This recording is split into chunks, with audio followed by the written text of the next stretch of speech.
primary driver of our animation complete, let's go ahead and start looking at how we can create the illusion of drag.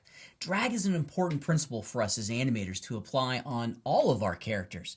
It establishes that we are a series of interconnected bones and appendages that all follow the movement of the engine of our character. In every sense, the engine of our character, the primary mass, the thing that is heaviest, that is generating the locomotion across our scene, is that central block for our character. Now here's what I got so far. It's looking pretty good. Okay, and then it's going to go back the other direction. I like that, right? That's the primary mover. The drag is going to come on the chain link objects. It's going to flow behind it.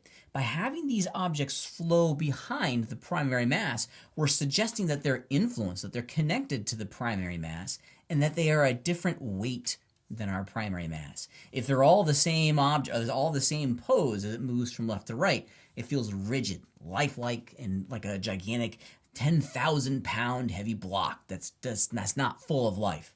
This small illusion of drag is going to remind our audience of a weighted world that's influenced by gravity. So let's go ahead and start blocking that in. Now, when we're doing this, I like to find in the movement, and I'm going to zoom in here a little bit. If you look at our timeline, I want to see if I can figure out when our object is going to be moving the fastest. So here it is. It starts on frame 1. And of course, the first movement from the left to the right ends on frame 40. Pretty pleased with that. So where would this object be moving the fastest? Let's play it back real fast, see what we get. Yeah, I'm liking that. Oh, quick little animation tip. This is something that's specific to working with Blender, and I think you're really going to like it. I want to go in and preview just maybe frames 1 through, I don't know, 120. At the moment, the default sequence settings for my timeline is to go to 250 animation frames. Well, I only want to view the first 120, so here's a little trick.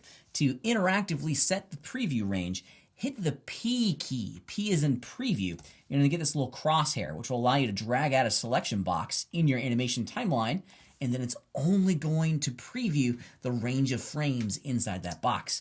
See, as it gets over here to frame 120, as soon as it gets to the preview range end, it's going to pop back to the beginning. Pretty cool. Now, if you want to remove that preview range, it's in the View pull-down menu, and it is Clear Preview Range right there. So add it, take it off. It's pretty great.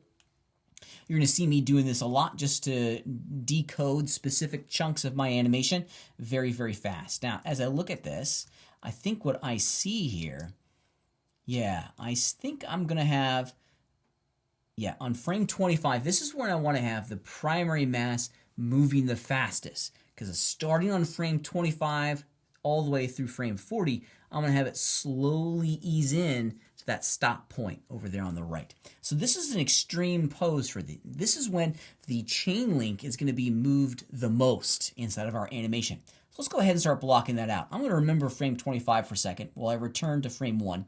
And I'm going to start by just putting some keyframes down on the rotation Z channel of my chain links. I'm going to do this individually for each one. And then that way, I can very quickly continue to pose the remainder of my character using the auto key system. Let's return to frame 25, and because I already have keyframes on frame 1 for each one of these channels, I can very quickly go in and start to pose it. Now, I like working with the transform channels. Of course, you're more than welcome to use the transform tool. It's 6 to 1, half a dozen to another. I'm going to get out of that tool and just use the transform channels themselves. And we're going to figure out a cool pose here. I'm trying to make a nice little arc on the tail of this. Now, yeah, that's not so bad. There are no straight lines in nature. I'm going to zoom in a little bit just to make it a little bit bigger. See how it's kind of flattening the pose right there? Be real mindful of the orientation of your character's bones in presentation to the camera, in relationship to the camera. We're kind of starting to flatten the pose a little bit by having a straight line in there. Let's see if we can break up that pose a little bit. Yeah, there we go. That's a little bit better. I'm a big believer that there are no straight lines in nature, so make sure that you're trying to break up those straight planes as much as you can. At times, and the central mass is a great example of this, it's just impossible to get rid of it. But if we can, we should. All right, this is what we got so far. We've only flushed out the beginning of our animation. And this is starting to look pretty good. Okay, of course, naturally we need to start figuring out and exploring how this is going to swing the other direction. Because as it gets to its stopping point on frame 40, that big weight on the bottom should swing the other way. Let's start figuring out what that pose is going to be. We're not trying to animate every single frame here. We're not trying to create keyframes on every single frames. I'm going to focus in on the key poses first, the extreme poses. At times, the computer is going to fill in the blanks for us, and we may get lucky. Let's see if we get lucky. So I know I have about 10 frames, 20 frames, excuse me. 20 frames for a swing, and that's going to be pretty good. I think that's going to work out pretty well. I think I want the swing to get, let's experiment. Let's go to frame 55. Oh, 55 is when it starts back. So let's go to frame 50. And on this is when I want it to be the extreme pose going in the other direction. Now, if you look at the height of my curve here, it's probably not going to have that much energy as it swings back. The forward momentum is going to be pretty extreme. Then as that weight swings back, it's not going to swing all the way up, but it is going to swing a good amount. So here's what I'm going to do for this link. I'm going to have it hold... Yeah, I'm going to have it hold that pose until frame 50. So let's go in and animate it going the other direction now.